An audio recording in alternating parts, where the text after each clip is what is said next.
Hello and welcome to my channel. My name's Kunal, and on my channel Conversation Corner, I like to talk about interesting ideas. Today, I want to talk about the subject of why a large number of people choose to live isolated for a long period of time in their lives, and it's something that deserves attention.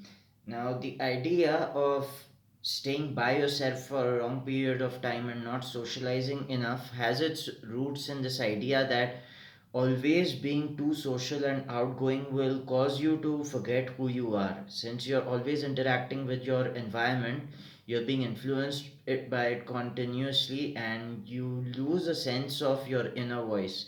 So all that you're left with is your ego, and basically the ego is something that doesn't have an identity of its own and seeks to attach itself to external objects of the world, right?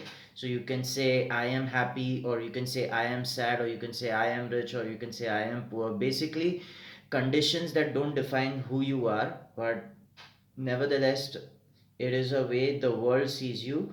And the more you interact with the world, the more you find yourself becoming of the world. So there comes a point in time in your life where you realize that something's going really wrong. You're losing touch with yourself, and this is why you want to keep yourself separate from everyone.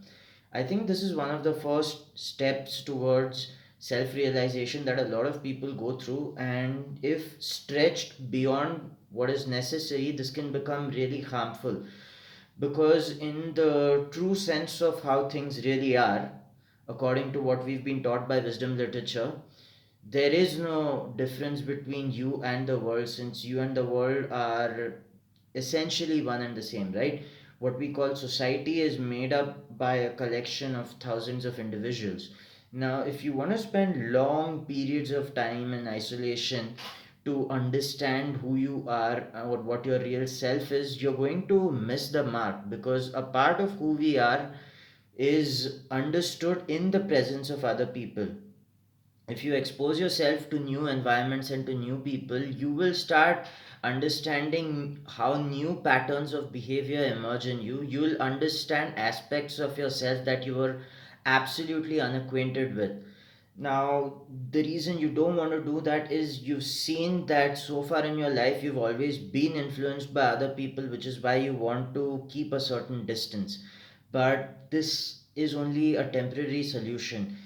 If I were to understand the words of a really wise man, he said we need to be in this world without being of this world, which is eventually the skill set that all of us should be shooting for. So take the time of necessary if you want to keep to yourself, but do understand that looking at the world and looking at yourself are two sides of the same coin, because ultimately what you see in the world is a projection of what you see in yourself. So take some time out, reflect, but know that you're supposed to go back into the world, because that's how you were meant to experience life in its entirety. I hope you liked the content of this video, and if you didn't understand what I just said, leave me a comment.